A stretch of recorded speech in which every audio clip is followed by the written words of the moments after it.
Exercise 10 is about looking at the first steps of creating masks. So up till now we've created shapes, but they've really only been sort of loose shapes that we needed to do our tracking with. So the point of this shot here is we want to do a little bit of graffiti on the back wall over here. So this back wall is fairly straightforward to track, except when we go to add the final little effect, our back wall is going to get cut out a little bit by this steel scaffold or set of stairs.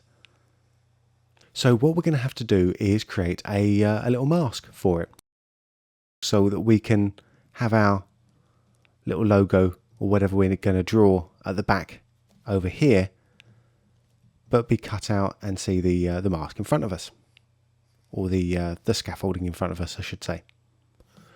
So this is going to be a sort of two-part little exercise. So the first part is going to be all about tracking in this motion along here.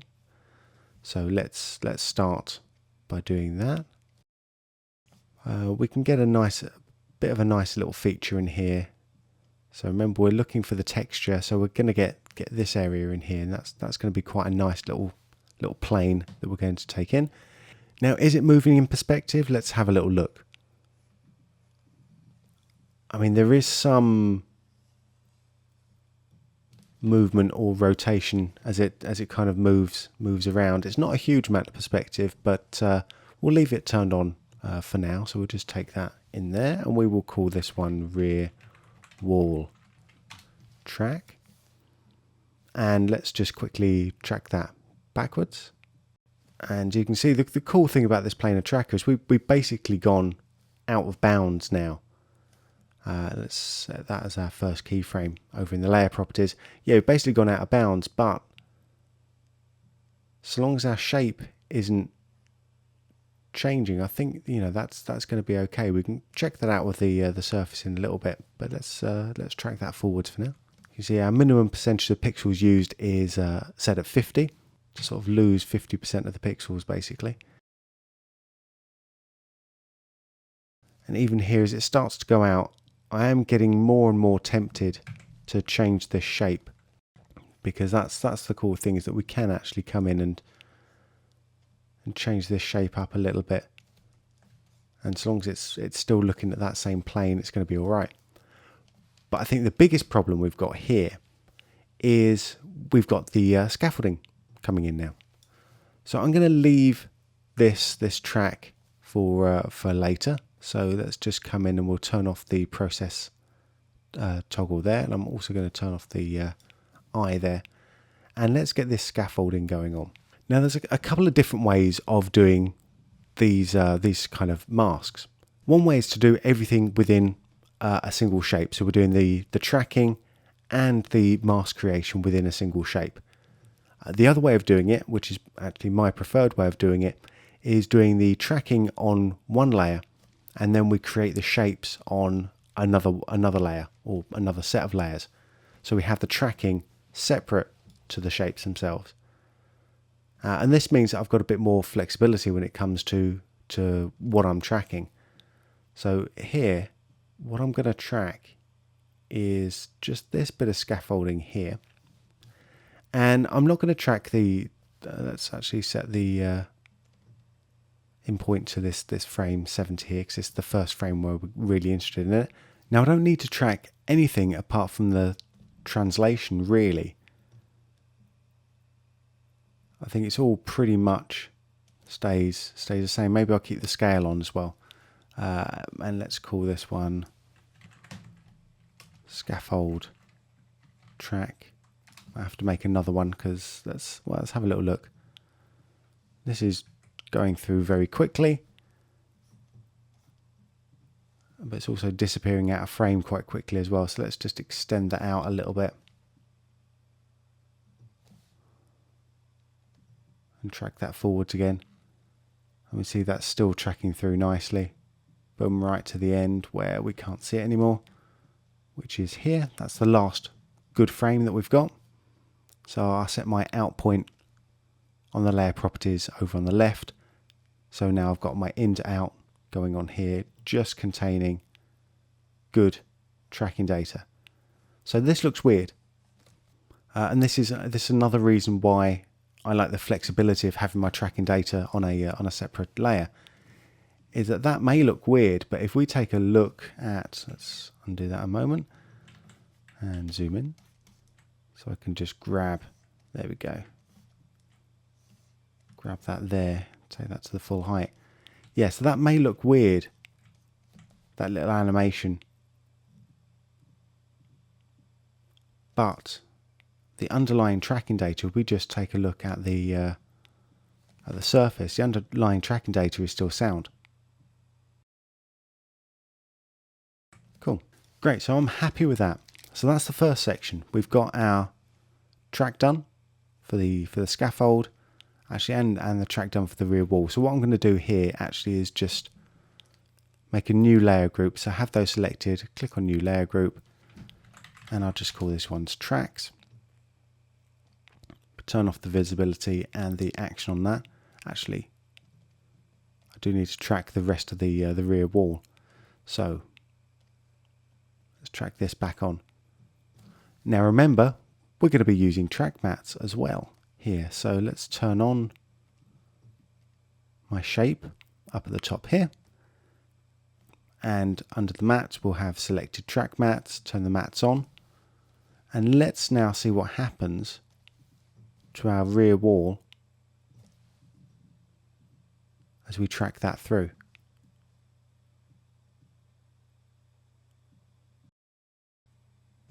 Oh, and there we go. We see it slipping just a little bit at the end. And that's the last good frame, so I'll track that out.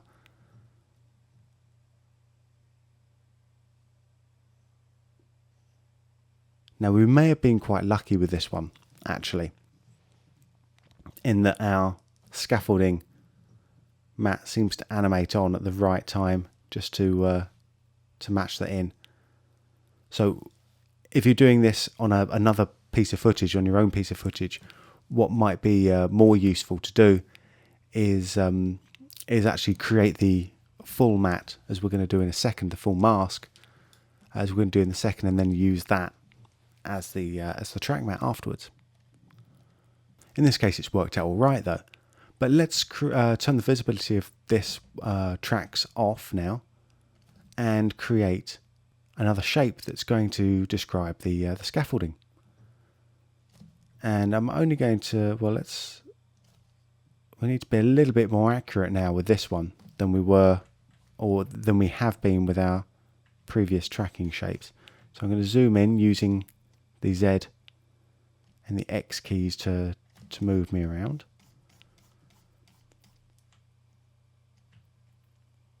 And if you're working with Mocha 3 or above, when we zoom in here, we can actually see non-interpolated pixels, which makes this absolutely perfect for doing sort of fine sort of matte work, fine sort of roto work here. Now it's quite tricky finding the absolute edge on this because we've got a bit of motion blur going on and the image at this point is a little bit soft. So we're going to come to that in just a moment. And let's start my scaffold mask here. Now what I could do is go on and just hand animate this. So come in, if we're working in Mocha AE or Mocha Pro, we can use the show transform tool here and basically shift all of that over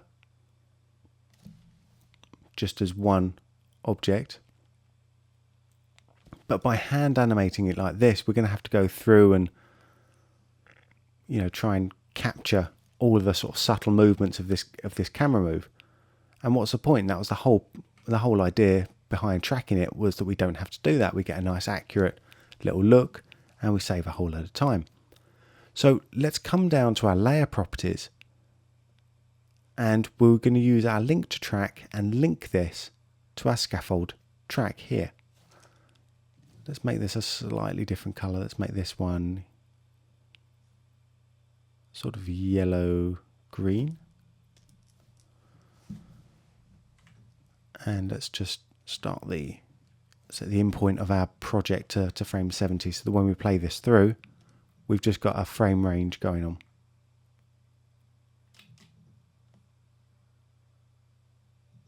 Cool, so let's check this one out. Let's press play. Oh, it's gone over there, and I think I know why. We come over here, yeah, there we go, we got a hidden. I thought I got rid of that keyframe, but I obviously hadn't. So now with let's go back to the parameters here. So with our keyframe set here, we've now got a nice smooth motion out.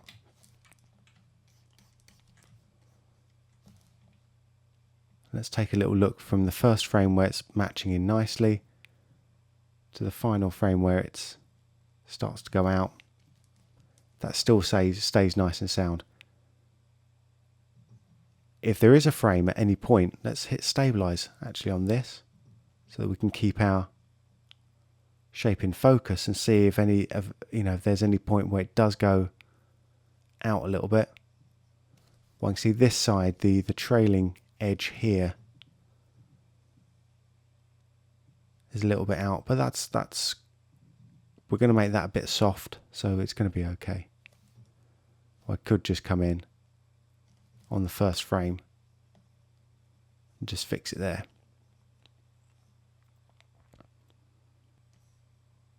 Cool, and the nice thing about having this track that I've got, this scaffold track that we made up, is that I can add another shape or another layer here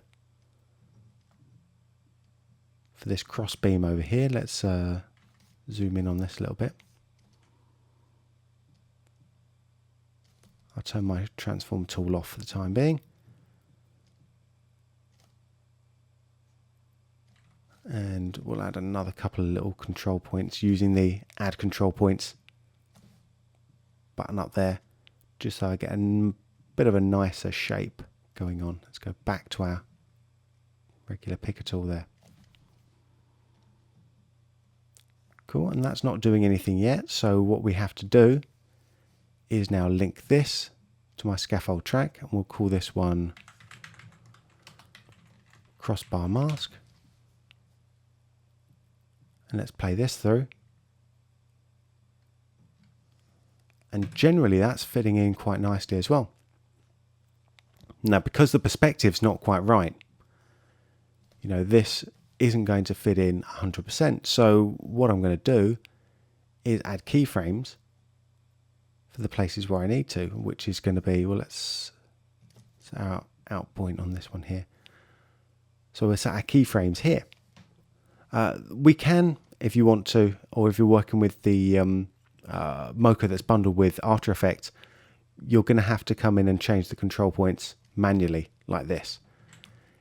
If you're working with the non-bundled version of Mocha, you'll have access to the transform tool.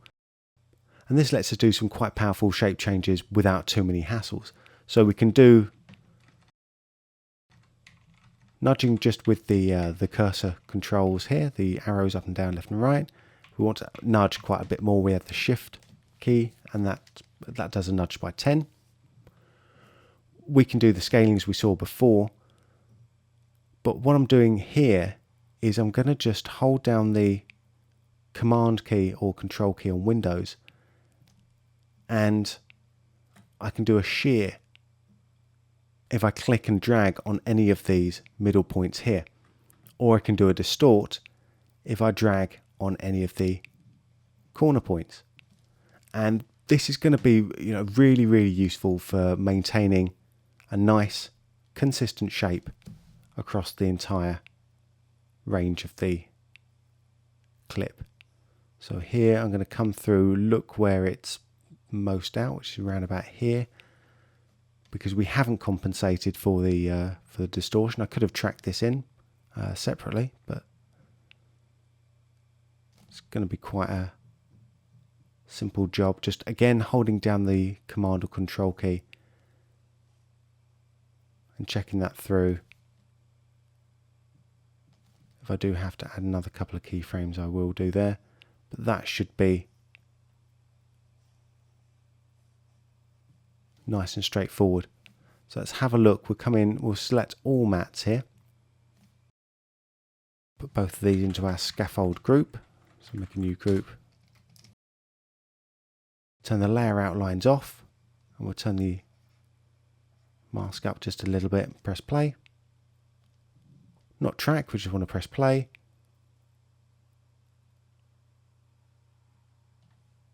And that's now nicely taken in for us. So if we want to take that shape data out now, let's have one of the layers selected, and I can export out my shape data. And we can take it out in a number of different ways. We can take it out as mochaShape data for After Effects.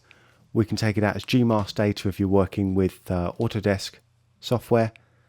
We can take it out as various types of Nuke script. We have a Nuke Roto Paint version or a Nuke 6.2 Roto Spline version, which is a little bit more flexible. We can also take it out as a rotoshape file. We can use this in Shake, obviously, but also in other software like Silhouette Effects too. And we can take it out as mochaShape data for Final Cut. So we can use this in Final Cut or Motion. I'm going to take this out as mochaShape data, and I'm going to look at all visible layers here. I'm just going to copy this to the clipboard as we've done this before. Right, so in After Effects now, we've got our footage here. And I'm going to come to the first frame of my footage here, and I can come to the Edit button and just paste Mocha Mask here.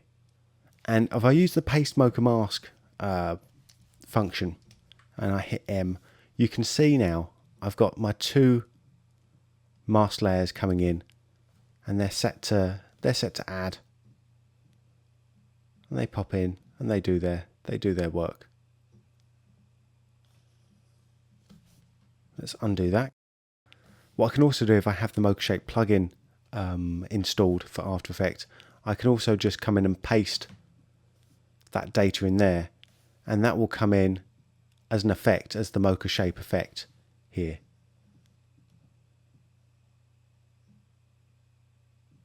And generally it will do the same sort of thing, but it just isn't editable directly within After Effects. It does offer some advantages, which we'll look at in the next exercise, but if we're just going for sort of general sort of matte creation as we've got here, then using the Paste Mocha Mask is a good technique. So before we actually use the mask data for anything here, we need to come in. Well, let's come in and bring what we're going to put on the walls, and let's use our big texture that we had before. Lovely. And let's pop back into Mocha and take that wall tracking data out. So we'll come to our tracks, we'll turn that on. That's 1 second, and have a look at our scaffold, our rear wall track, and that's placed nicely there. Export out that tracking data. We will take that out as a corner pin, supports motion blur. Copy that to the clipboard. Bring that in, paste that in.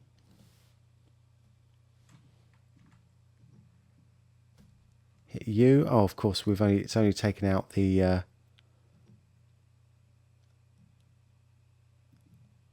range that we were working on the back. So let's back into Mocha. We'll take it out from frame 2. So let's set our in point now to frame 2. Export out that tracking data one more time. Copy that to the clipboard. Come to frame 2. Paste that in properly.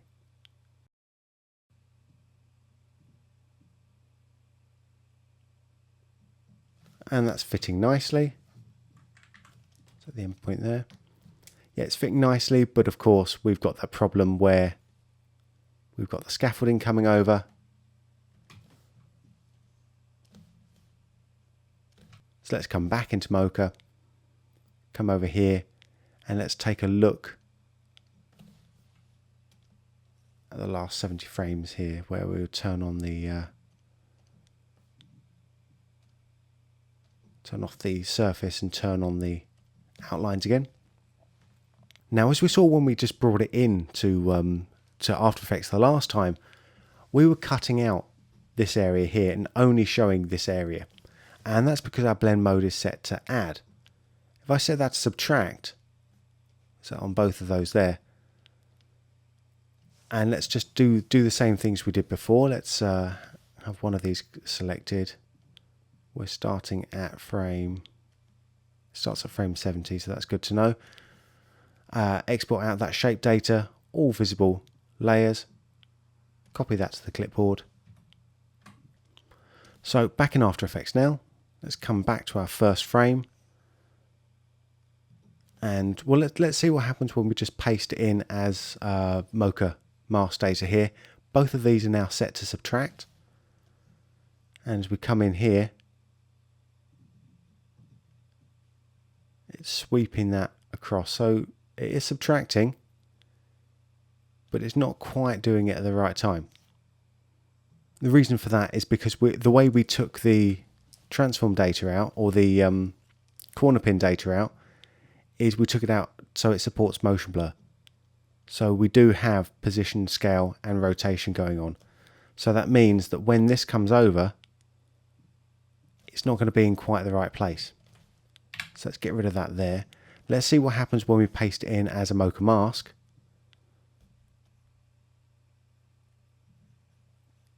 A similar sort of thing happens. It's not quite right. Let's see what's going on. Hit M to bring up the masks. Well, for a start, both of these are still set to add, but even if we set them to subtract, it's still not going right either. And again, that's because the render order, the order the effects go in, is doing the masks first and then doing the corner pin afterwards. So let's just undo that a couple of times. We could do some funky stuff with pre-composing and sort of collapsing this layer down, but the way that I like to do it, which makes things a bit easier, is we just add a solid layer that's the same size as the comp over the top, and I will call this one Big Texture Track Map. And let's just see what happens when we paste our Mocha mask in on this one. Cool, so it's fitting in, well, hopefully from frame 70. Yep, from frame 70. So let's just start that layer right there. And now here on our big texture, I can set my track matte now to alpha inverted. And that is going to cut it through. Now we zoom in just a wee bit. We've got a very hard mask edge going on here. So you can see that. So we've got all of this sort of motion blur happening, but it's not happening at all because it's just showing us the mask edge. What we can do is, even if I turn motion blur on here and turn it on my texture and the mask there, all of a sudden that edge softens up quite a bit. We've got a bit of that motion blur, that natural motion blur going in. If I need to eat at it a little bit more, let's come to my track matte here, hit MM to bring up all the mask data, and I can just feather out the horizontal, just give it an 8 pixel feather, and maybe take the expansion in just a little bit, so -3, and do the same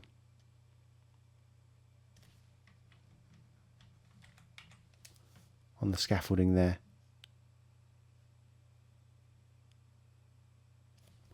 So let's give a quick RAM preview, see what's going on there.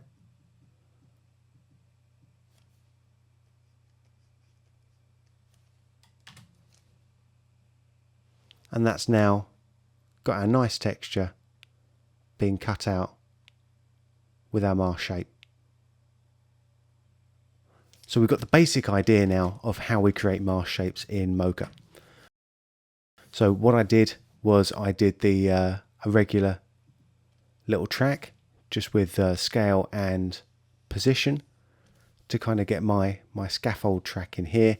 Then I took and created two new mask shapes and linked those both to my scaffold track before exporting out that shape data to After Effects to use that as a track mat on my finished composition. In the next exercise, we're going to look a little bit more at mask shapes and some of the things that we can do with blurring. But that's coming up in exercise 11.